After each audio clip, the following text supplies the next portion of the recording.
Welcome back. If you're just joining us, we've been talking to the APC Vice Presidential candidate, Professor Yemi Osinbajo. Now, Professor, tell me, do you in any way see General Buhari as a tolerant person, considering his past experiences and his past duties as a former military leader? Do you see him as a tolerant person, someone you can... How do you see him? Let me start by saying that. First, I think that he is a very credible individual. He does what he says. He's a person of integrity. He's someone who believes that he must be careful as to the commitments that he makes. And when he makes a commitment, he always wants to fulfill that commitment. And I think that generally speaking, he is someone who, over the years, in my view, has come to embrace all of the tenets of democracy and constitutional governance. I think that he is committed to democracy, and I see that he is, in every way, someone who should be trusted and could be trusted with democratic governance. I think he's trustworthy. When you say trusted with democratic governments, when we quickly look back at political history of Nigeria and yes. The role he played in 1983 when that republic, Second Republic, was scuttled, and then we struggled, and a lot of Nigerians were in the trenches to make sure that we see a democratically elected president come back in Nigeria. But this is a person who was involved in that particular act, and now is seeking to become president of Nigeria. Isn't that ironic? But don't forget, though, that in 1983, when he took over power, he was hailed. That administration was hailed as a savior from what was going on at the time and all of that. I mean, as things developed, of course, things might have been different, but don't forget that at the time when he came into power, the administration was hailed.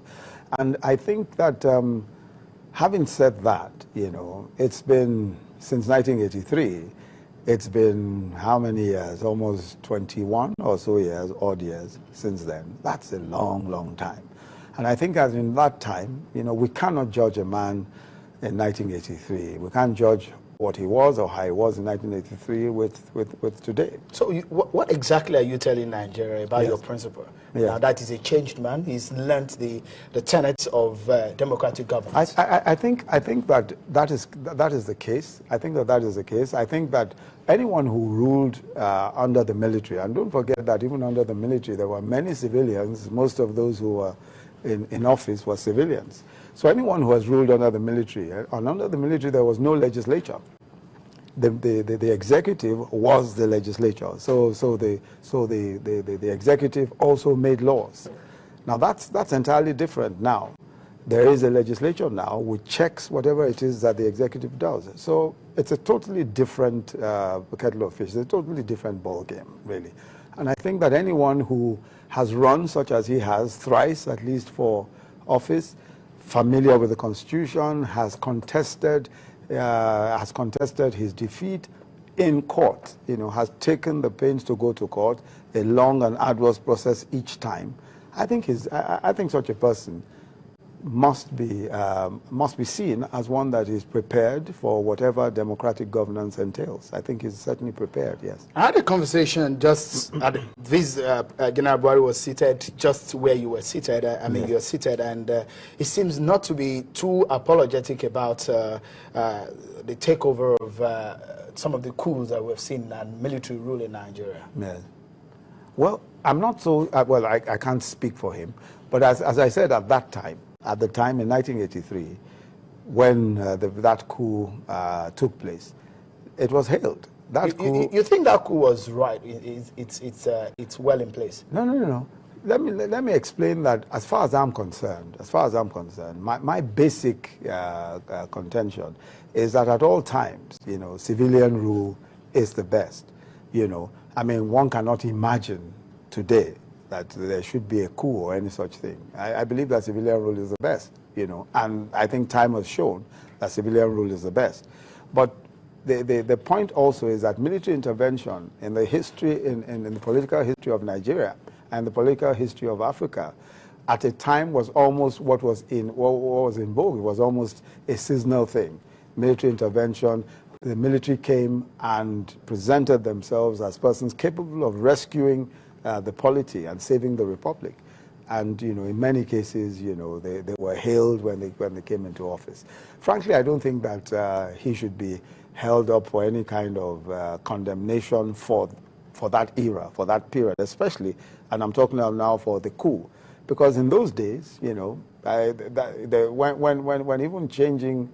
even democratic change was almost impossible. I mean, look at what the MPN did in those days.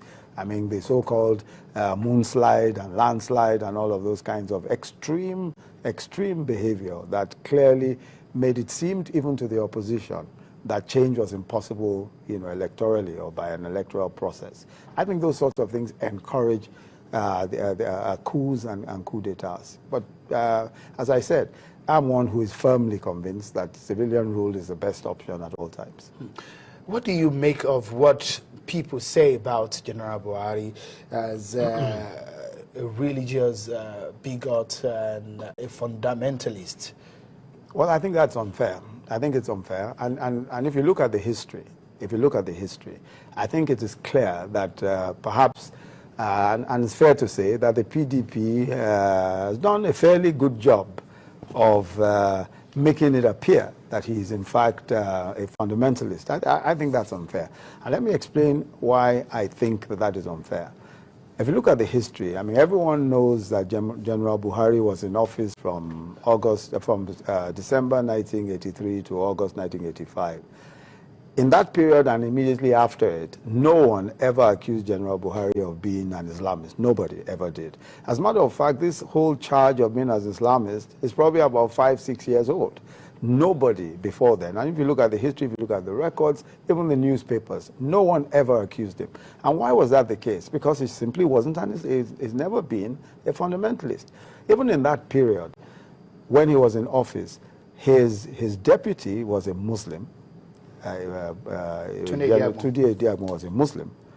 They were under pressure at the time to join the OIC, the Organization of Islamic Countries, and they refused to join the OIC when they had absolute power and absolute authority to do so.